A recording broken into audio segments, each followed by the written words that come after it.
할렐루야. 2025년 9월 2일 화요일, 가정에서 함께 드리는 새벽 예배 자리로 나오신 성도님들을 주님의 이름으로 축복하고 환영합니다. 이 시간 우리의 신앙을 함께 고백하며 예배의 자리로 나아갑니다. 나는 전능하신 아버지 하나님 천지의 창조주를 믿습니다. 나는 그의 유일하신 아들 우리 주 예수 그리스도를 믿습니다. 그는 성령으로 잉태되어 동정녀 마리아에게서 나시고 본디오 빌라도에게 고난을 받아 십자가에 못 박혀 죽으시고 장사된 지 사흘 만에 죽은 자 가운데에서 다시 살아나셨으며 하늘에 오르시어 전능하신 하나님 우편에 앉아 계시다가 거기로부터 살아있는 자와 죽은 자를 심판하러 오십니다. 나는 성령을 믿으며 거룩한 공교회와 성도의 교제와 죄를 용서받는 것과 몸의 부활과 영생을 믿습니다. 아멘. 기도하겠습니다. 하나님, 감사합니다. 오늘도 우리에게 새로운 날을 허락하여 주시고 하나님의 말씀을 들을 수 있도록 인도하여 주심에 감사합니다. 말씀 가운데 주님 함께하여 주시어서 이 말씀을 통하여 우리의 삶과 생활 그리고 주님을 향한 마음이 깨어 주님께 더욱더 가까이 나아갈 수 있는 믿음의 자녀 되게 하여 주시옵소서. 예수 그리스도의 이름으로 기도합니다. 아멘. 오늘 우리에게 주시는 하나님의 말씀은 로마서 1장 8절에서 17절까지의 말씀입니다.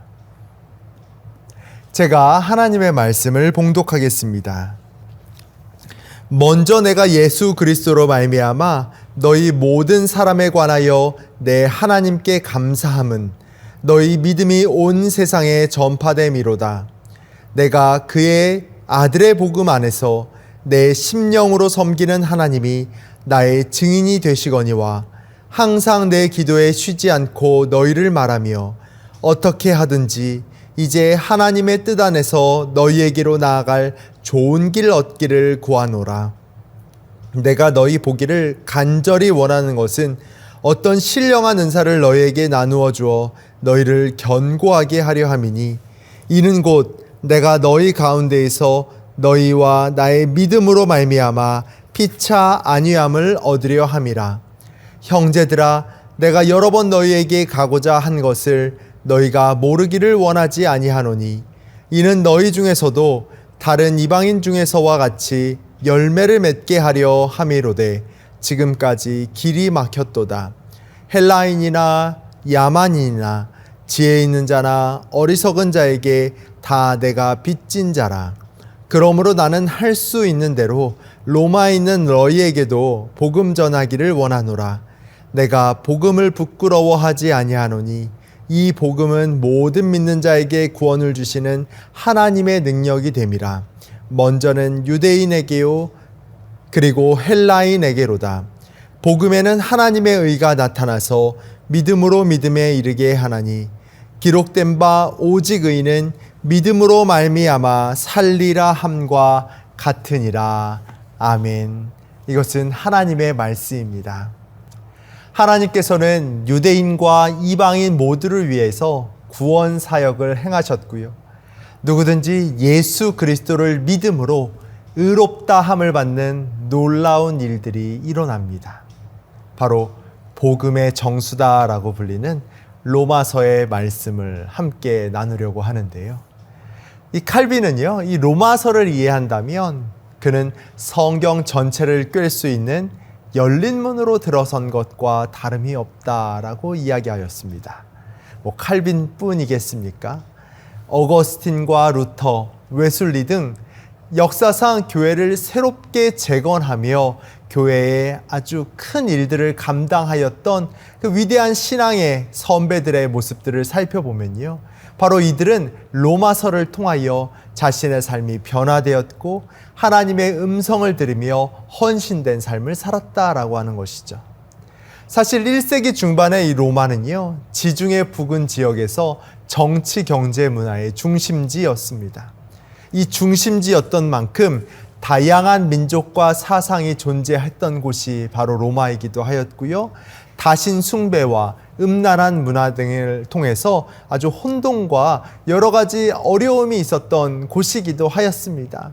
바로 이러한 상황 속에서 사도 바울은 현재 박해가 예상되는 예루살렘 여행을 눈앞에 두고 있으면서 자신이 직접 세우지 않았던 이 로마 교회에 편지를 보내는 것이죠. 그러면서 그 편지에 바울은 이방인의 사도로서 이 로마 교회와 친교하며 복음을 증거하기를 원했던 마음이 있었던 것이었습니다. 특별히 이 로마 교회는요, 이미 예루살렘 교회 팔레스틴계의 기독교 공동체와 연결이 되어 있었고요. 바울은 이러한 로마 교회에 하나님의 복음을 아주 상세하게 소개하기를 원했었는데요. 이 보통 사도 바울이 로마서를 쓴 시기에 대해서 이 사도 바울이 고린도의 친구 집에 머물면서 가이오를 회심시킨 주후 57년에서 58년경이 유력하다라고 보는데요. 3차 전도 여행을 하던 중 고린도에 머물면서 겨울을 보내게 되었고요. 그는 우선 예루살렘을 방문할 계획을 가지고 있으면서 무엇보다 이방 교회에서 모았던 그 구제금을 이 가난한 예루살렘의 그리스도인들에게 전달한 후에 궁극적으로는 로마 교회의 후원과 도움으로 바로 스페인 서바나 선교까지 계획을 하고 있었던 상황이었습니다. 이 모든 일들을 감당하기 위해서는 사도 바울은 먼저 예루살렘 여행을 무사히 마치고 그곳에 있었던 반대자들의 손에서 살아남아야 했었죠. 따라서 이 로마서를 쓸 때에는 바울은 예루살렘에 있는 그의 반대자들 역시 의식하고 있었고요. 바울의 목숨까지 노리는 상황이 그에게 비록 놓여 있을지라도 바울은 바울의 반대자들 역시 복음을 듣고 그들 역시 그리스도 예수 안에서 하나가 되고 모든 민족이 믿음과 순종에 이르기를 소망하는 마음을 가지고 있었죠. 무엇보다 이 바울은 모든 사람이 알아야 할 것, 바로 그것을 알아야 한다라고 생각하며 하나하나 소식들을 전하고 있는데요. 바로 그것이 무엇입니까? 사도 바울은 그것이 바로 복음이다라고 이야기하는 것이죠. 복된 소식, 기쁜 소식, 9절에 분명히 이야기하죠. 이 복음은 하나님 아들의 복음이다. 즉 예수 그리스도의 복음을 이야기하는 것이었습니다. 이 복음에 대해서 10절의 고백처럼 어떻게 하든지 이제 하나님의 뜻 안에서 너희에게로 나아갈 좋은 길 얻기를 구하노라 라고 이야기하면서 어떻게 하든지 하나님 뜻 안에서 이 복음이 듣게 되는 놀라운 일들이 원하는 바로 사도 바울의 그 마음, 유대인들 뿐만 아니라 특별히 바울은 믿음이 좋은 사람으로 소문나 있는 자들, 로마인들에게도 복음을 전해야 한다라고 이야기합니다. 왜 이런 이야기를 하였습니까?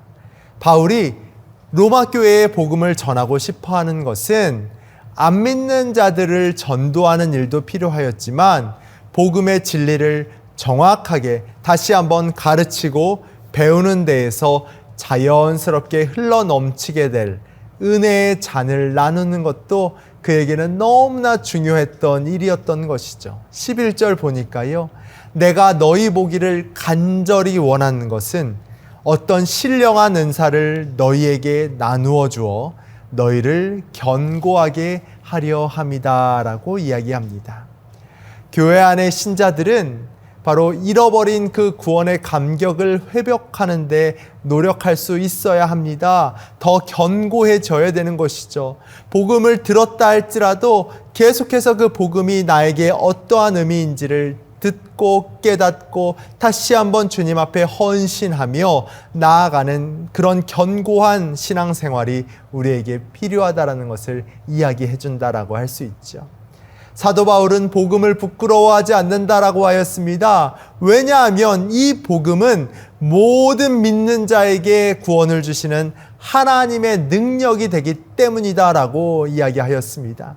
복음에는 어떤 능력이 있습니까? 오늘 보면 16절, 17절의 말씀이 중요하지요.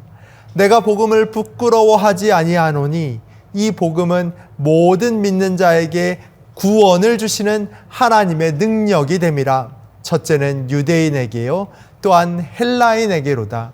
복음에는 하나님의 의가 나타나서 믿음으로 믿음에 이르게 하나니 기록된 바 오직 의는 믿음으로 말미암아 살리라 함과 같으니라 선포하였습니다.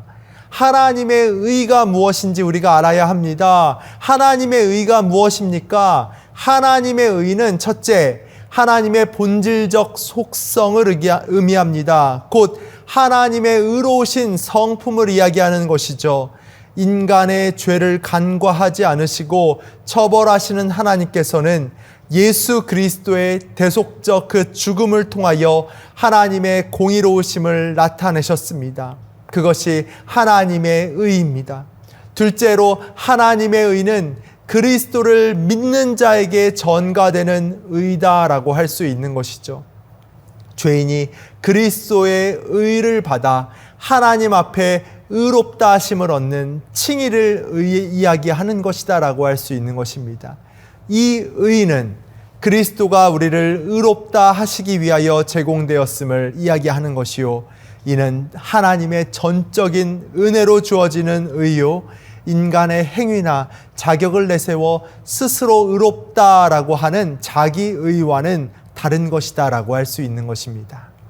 의롭다 하심은 마치 판사 앞에 선 피고의 법적 신분을 나타내는 표현이기도 합니다. 로마의 법정에서 판사에게 의롭다라고 하는 그 판결을 받으려면 혐의를 받고 있는 죄에 대해서 결백함을 입증할 수 있어야 했습니다. 사도 바울을 고소했던 유대인들이 그를 총독의 심판대 앞에 세웠지만 재판관이었던 이 지방 총독은 고소거리가 될 수 없다라고 하며 이 소송을 기각하였고, 이러한 경험과 그가 겪었던 일들을 통해서 사도 바울은 의롭다 하심을 얻었다라고 하는 이 표현, 위협에서 건짐을 받은 이 사도 바울이 얼마나 감사하며 이 표현을 알고 있었겠습니까? 결국은 이 의롭다 하심을 얻었다라고 하는 이 표현은 수동태적 표현이요, 이는 결국 하나님께서 지속적으로 의롭게 하신다라고 하는 이 내용을 담고 있다라는 것을 기억할 필요가 있지요. 결국 예수 그리스도 안에서 하나님의 의롭다 하심을 선포하시며 바로 그 의롭다 하심을 입은 우리의 신분은 완전히 변화하게 된 것이다라는 것이죠. 내가 의로워지는 것이 아니라 바로 누군가가 나를 의롭게 여기심으로, 바로 그 표현으로 말미암아 내가 변화된 것, 그것이 중요하다라는 것이죠. 더 나아가 나를 의롭게 여기시는 그 하나님의 의는요, 이례적으로 한 번만 우리에게 미치는 것이 아니라 그 의가 계속해서 우리에게 끊임없이 영향을 미치게 된다라고 하는 그 의미가 담겨 있다라는 것도 기억할 필요가 있죠. 즉, 우리가 예수 그리스도를 믿어서 죄인이었던 인간을 도덕적으로 단번에 완전 무결한 사람으로 만들었다라는 것이 아니라 이 선언은 법적 선언 이상의 의미를 담고 있으며, 의롭게 하시는 하나님과 의롭게 되는 자가 바로 새로운 관계, 새로운 신분을 지속적으로 얻을 수 있게 되었다라는 것을 의미하며 더욱더 하나님과 깊은 관계로 나아갈 수 있도록 이끄시는 놀라운 하나님의 복음이다라는 것을 기억할 필요가 있다라는 것이죠. 죄에 대한 무죄의 선언 그 이상으로 이미 하나님께서 택하신 그 자녀에게 새로운 창조와 구원이 시작되고 있다라는 것을 의미한다라는 것이죠.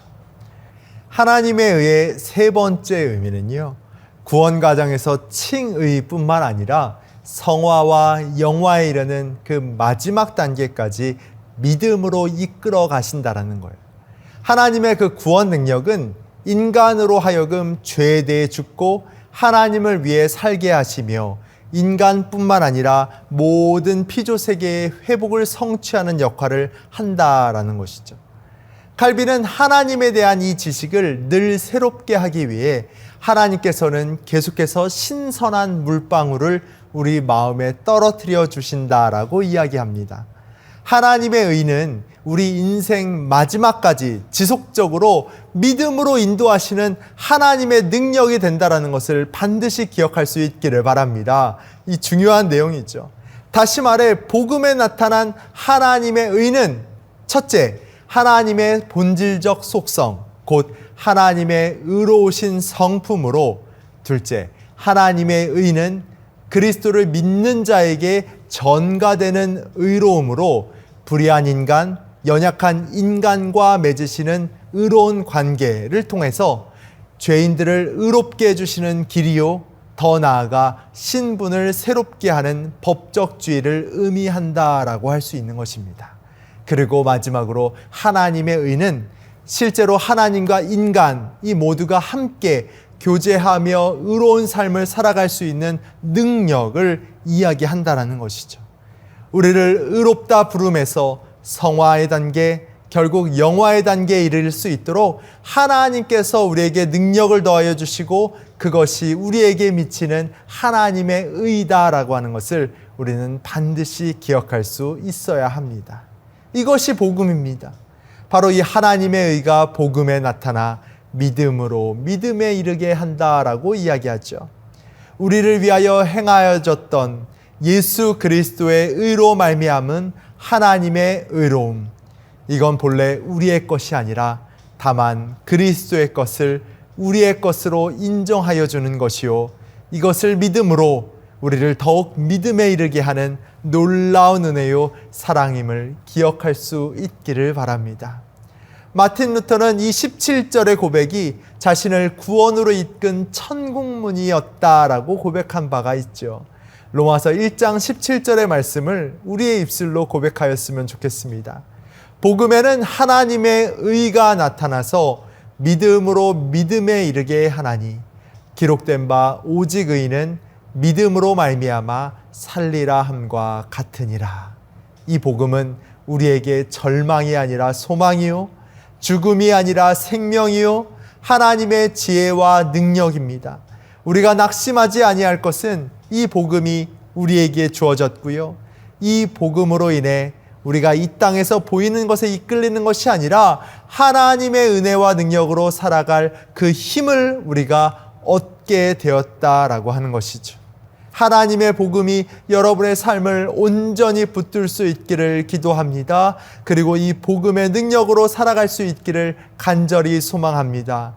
복음의 빚진 자로 복음을 온전히 전하는 우리 사랑하는 성도님들의 삶이 될 수 있는 그러한 복된 하루가 될 수 있기를 간절히 기도합니다. 기도하겠습니다. 하나님, 우리에게 하나님의 의로움이, 하나님의 의가 우리에게 전해짐으로 우리에게 새로운 신분을 허락하시고 새로운 살 길을 열어주시며 바로 지금도 또한 앞으로도 아버지 하나님 그것을 믿음으로 믿는 자들에게 영원한 생명의 길로 우리를 인도하여 주신 하나님의 놀라운 의가 우리에게 주어졌음을 감사함으로 고백하는 그런 오늘 하루가 될 수 있도록 인도하여 주시옵소서. 하나님, 예수 그리스도의 그 소식이, 그 기쁜 소식이 나의 힘이 되게 하여 주시고 나의 놀라운 살아가는 한 걸음 한 걸음이 예수 그리스도를 바라며 그 복된 소식을 증거하며 나아가는 우리의 삶이 될 수 있도록 주님 함께하여 주시옵소서. 모든 자들에게 미치는 하나님의 의니 이 믿음으로 말미암아 모든 이들이 생명을 얻게 하여 주시고 아직도 알지 못하는 자들이 이 복음을 듣고 예수 그리스도의 사랑을 깨닫는 귀한 역사가 일어나게 하여 주시옵소서. 감사드리며 예수 그리스도의 이름으로 기도합니다. 아멘. 하늘에 계신 우리 아버지여, 이름이 거룩히 여김을 받으시오며 나라의 마옵시며 뜻이 하늘에서 이룬 것 같이 땅에서도 이루어지이다. 오늘날 우리에게 일용할 양식을 주옵시고 우리가 우리에게 죄 지은 자를 사하여 준 것 같이 우리 죄를 사하여 주옵시고 우리를 시험에 들게 하지 마옵시고 다만 악에서 구하옵소서. 대개 나라와 권세와 영광이 아버지께 영원히 있사옵나이다. 아멘. 이제 개인 기도를 드리도록 하겠습니다.